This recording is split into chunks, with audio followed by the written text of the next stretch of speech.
Sunstar has been in the PR business for over 25 years, and our specialty is working with financial firms, money managers, and mutual fund companies. As a result of this, we have a thorough understanding of the compliance requirements firms face today. Thanks, Hebrie. This is Marilyn. Let's just jump right into the first tip, getting your message right from the start. Don't most mutual fund managers already know what their key messages are?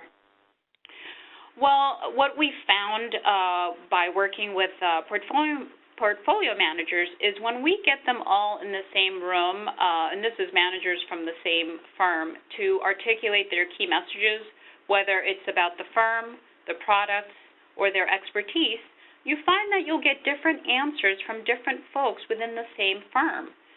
So the goal is to figure out what the key messages are, and then tell that story consistently with the aim to inspire, attract, and educate. Additionally, portfolio managers are steeped in the research that they do day to day and as part of managing their portfolios. So when they're presenting, sometimes it can sound a little obtuse to the average investor. But in terms of getting the messaging right, I'll give you some examples. If let's say you get managers in the same room, one might say, our investment process involves finding value companies. And then another manager might say, we like companies, we buy companies at a discount to intrinsic value. Then a third manager may say, we like growth companies at a significant discount. So they're all trying to say the same things, but they're saying it in a different way. So what we'd like is to have a more consistent way of getting your message across and saying what it is that you're trying to say so that all the managers are articulating in a similar fashion. And, of course, part of that is preparing in advance for a meeting. I'm right with you. I'm all for keeping it simple. But as you said, portfolio managers seem to live and breathe the research and statistics. So isn't that really what the advisors and the investors want to hear? Yes, but at the end of the day, think about who you're talking to. You're talking to people. So speaking in plain English is really important. Think about a pension board, for example. This is made up of ordinary citizens, moms, dads, firemen, etc., right? So you want to, of course, for a sophisticated audience, for example, if you're trying to get on the Pershing platform, of course, you'll be articulating your story in a more in-depth fashion. But keeping it simple is really best in most scenarios. As you can imagine, for example, financial advisors, they're not necessarily as well-versed in the jargon as it appears. Their real job is managing relationships and selling portfolios. So they are looking for benefits and ways to quote you to their clients in a way that their clients can understand. If they may nod and they may say yes, and it may seem that they are understanding you, but that may not necessarily be the case. So just something to keep in mind as you are speaking to investors. You have nothing to lose by keeping it simple and easy to understand, but by making it more sophisticated, you may lose some people and may go over their heads. I like the last point here, Hebrie. Tell it to your mom. If your mom can understand it, then ideally almost anybody can. And that's not to say that we shouldn't use the investment jargon and the kind of specific descriptions that we need to use as we talk about our investment philosophy and the work that we do. It's just a matter of pausing for a moment, putting it in plain English, throwing in a piece of jargon, and then explaining it. A lot of people are embarrassed to admit that they don't understand what you're talking about, and losing them isn't going to do you any good. So I think those are points well taken. Let's move on to tip number 2. Once a year media exposure is not enough. So how much is? There's so much to be gained from momentum. Take advantage of it. Build on existing relationships. By staying relevant through timely, consistent, regular media opportunities, for example, to showcase your firm, your products, your thought leadership. We suggest a minimum of a quarterly outreach. However, more frequent is better. It allows you to build credibility, gain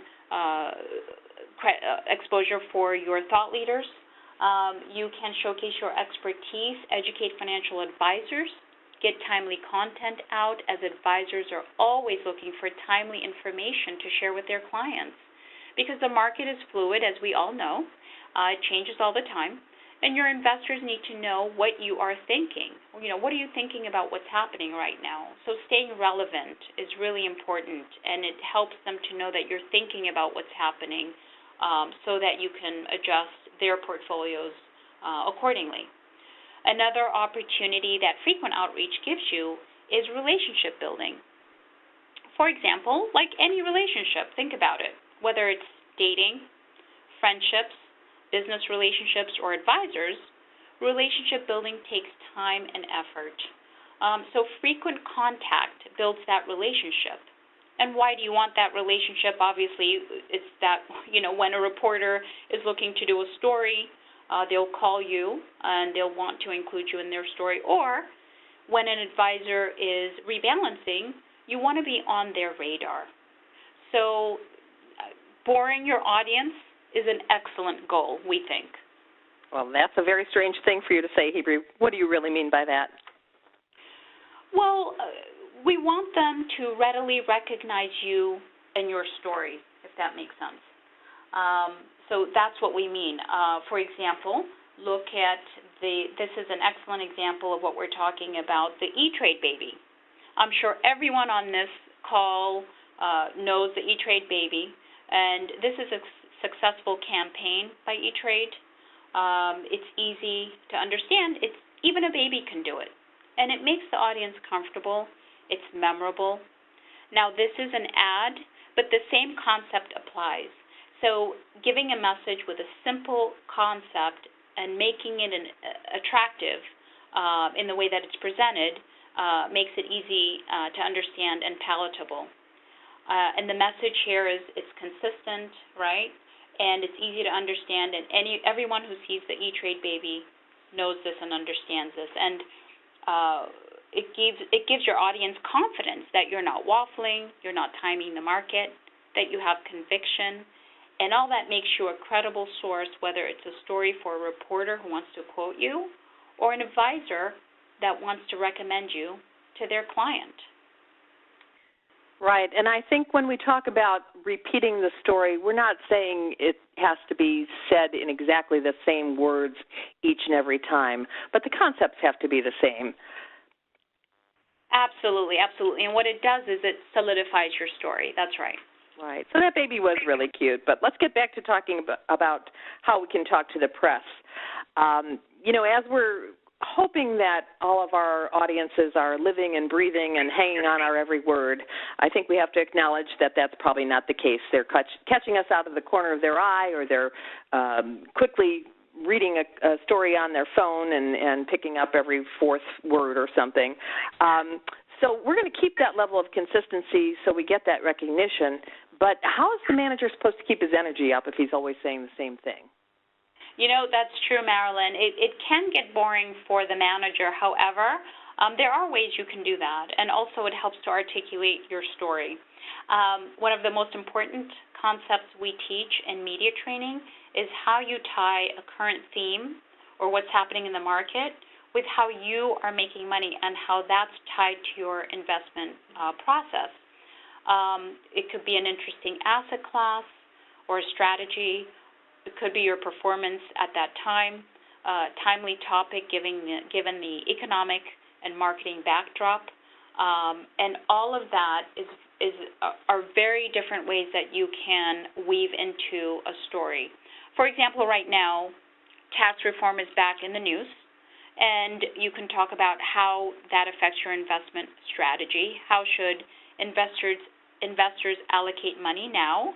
How does it affect the portfolio makeup, certain industries that will benefit, or small caps versus large caps, which firms in the company, which companies in your portfolio will be affected or not affected, which ones are you avoiding, and which ones are you adding to.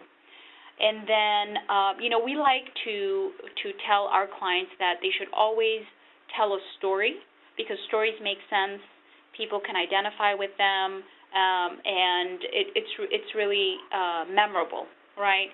So, for example, you can say, we want it to be based on facts, but for example, if you have a Japan fund or you have companies in Japan, you can say, I was in Japan a month ago, and I met with the CEO of XYZ company in my portfolio, and from meeting with them and looking at the Japanese market, what's happening with North Korea is not really affecting this product and this company. And therefore, this company is still very strong in the Japanese market, and not only will we keep it in our portfolio, but we've decided to allocate more money towards this company because we feel, there's a long way for this company to grow within the Japanese market. So telling a story that actually applies to you, whether it's meeting a CEO or maybe one of your colleagues was traveling, or you met with or actually, let's say you were on a conference call with a company, senior management as well.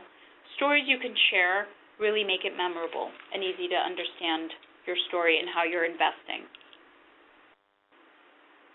Great. Well, I'm sure everybody is ready to get their 15 minutes of fame, as they say, but 15 minutes of fame is just that.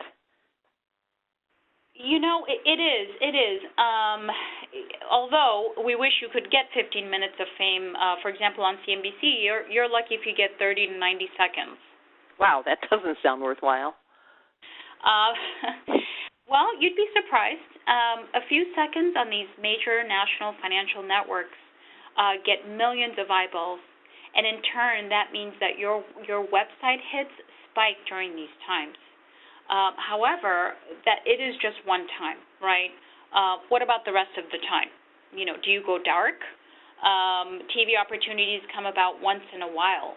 If investors are not seeing you on a consistent basis, it's out of sight, out of mind. What have you done for me lately? So people, forget, and especially now with limited time and everyone's busy, and people are becoming more discerning and selective in what they're reading and watching, right? You've got to stay in front of them and be on the platforms where they're getting their information.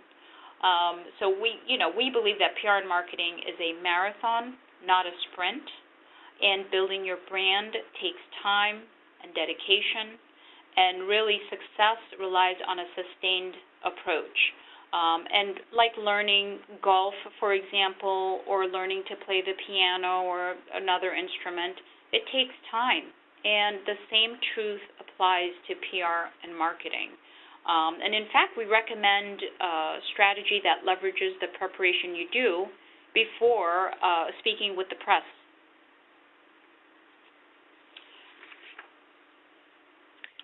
Great. Well, let me talk a little bit about the PESO model.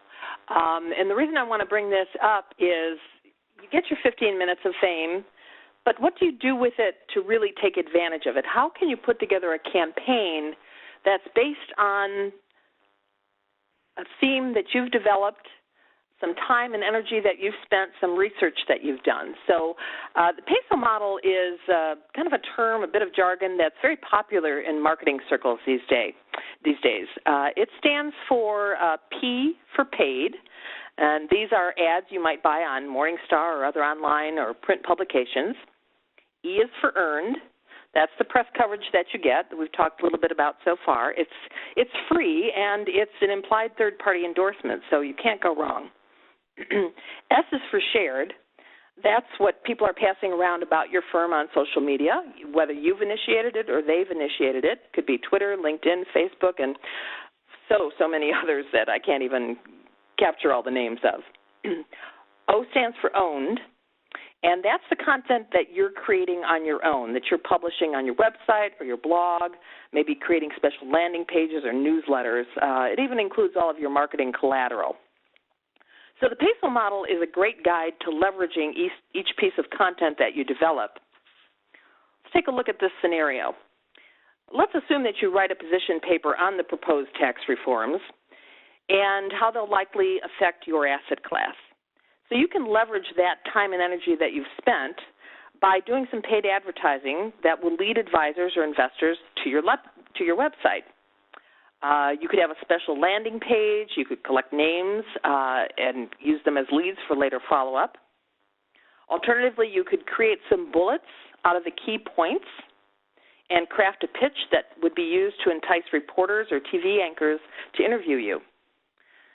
This coverage ideally will be earned. You'll show up on the CNBCs, the Wall Street Journals, the Barrons, et cetera. Then next, you'll be able to take these appearances and, yes, you'll have to abide by all the compliance requirements, but it can be done. And these stories, these actual clips from these TV appearances can be posted to your website. You can send out links to your clients and prospects. You can get permission to get some of them reprinted on paper, pass them out at trade shows.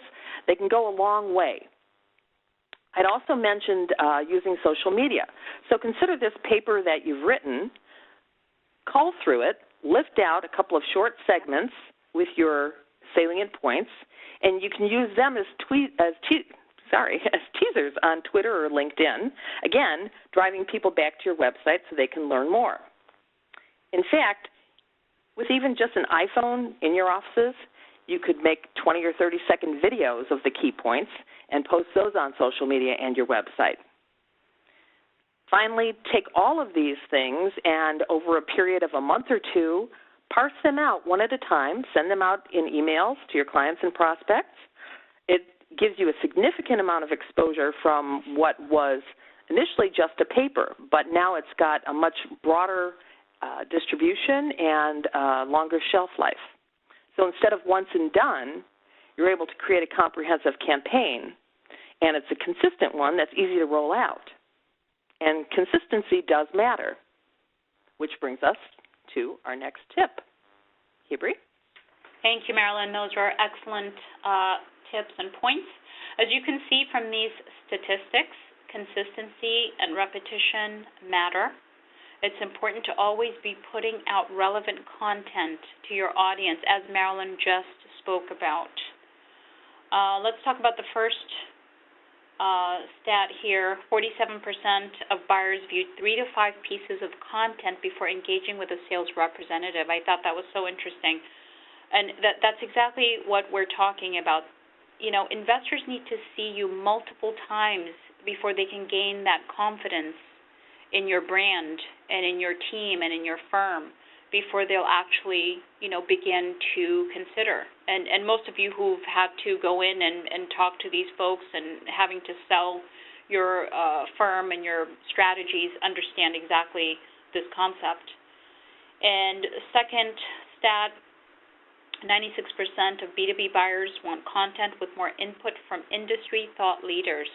I love this one because most fund firms, just by the nature of the business, you have the thought leaders internally, whether it's the leadership, whether it's the portfolio managers, whether it's the analysts.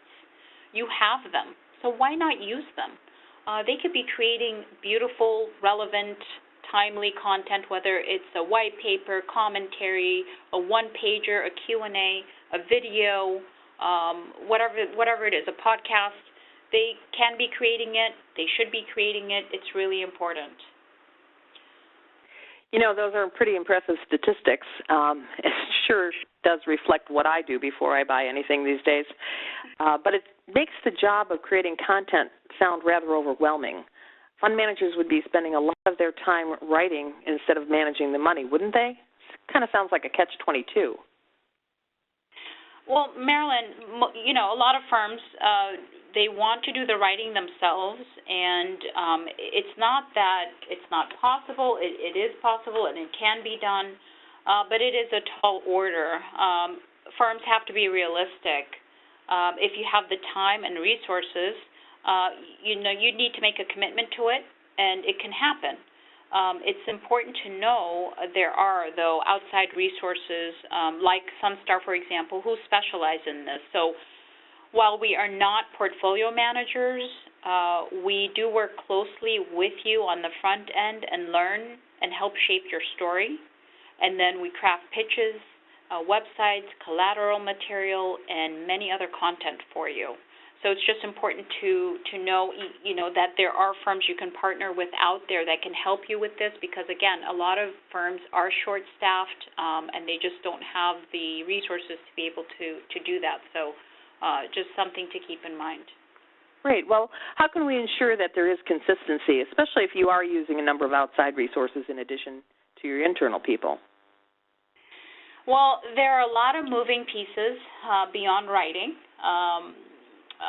So be attentive to branding, et cetera. As you do this, pay attention to static messages that we talked about earlier in the presentation. Be visible and present on a consistent basis. It's really important. And have designated spokespeople and professional collateral, really, and have that at the ready. It all goes together, right? Consistency is not only doing PR and marketing ongoing, but it's also aligning your collateral materials to line up with what you're saying on TV or in print or in meetings with investors. Keep it simple.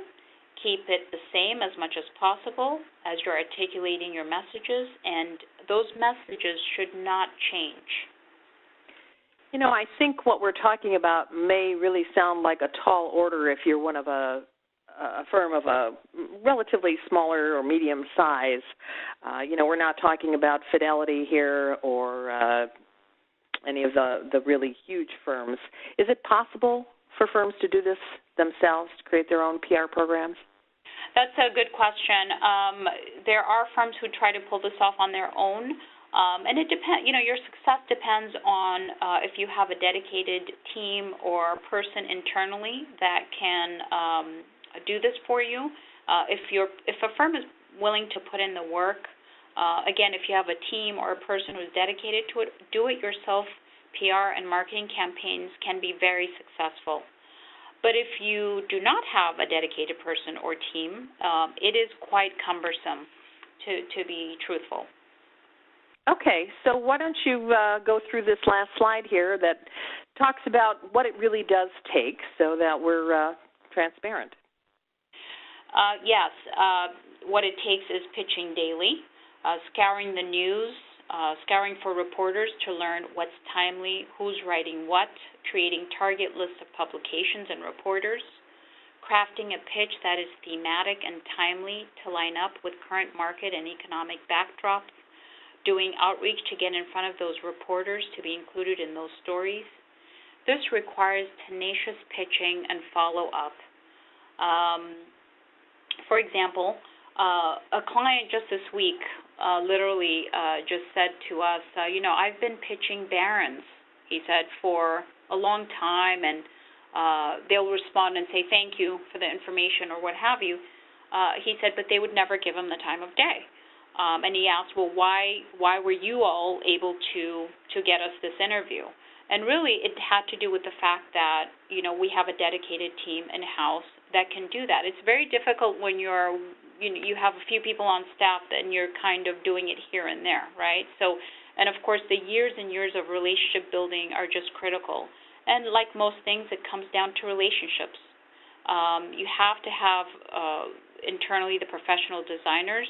You have to have IT staff and great writers. You have to be willing to put in the time to build those relationships with the press that are crucial in getting noticed and included in stories they're writing.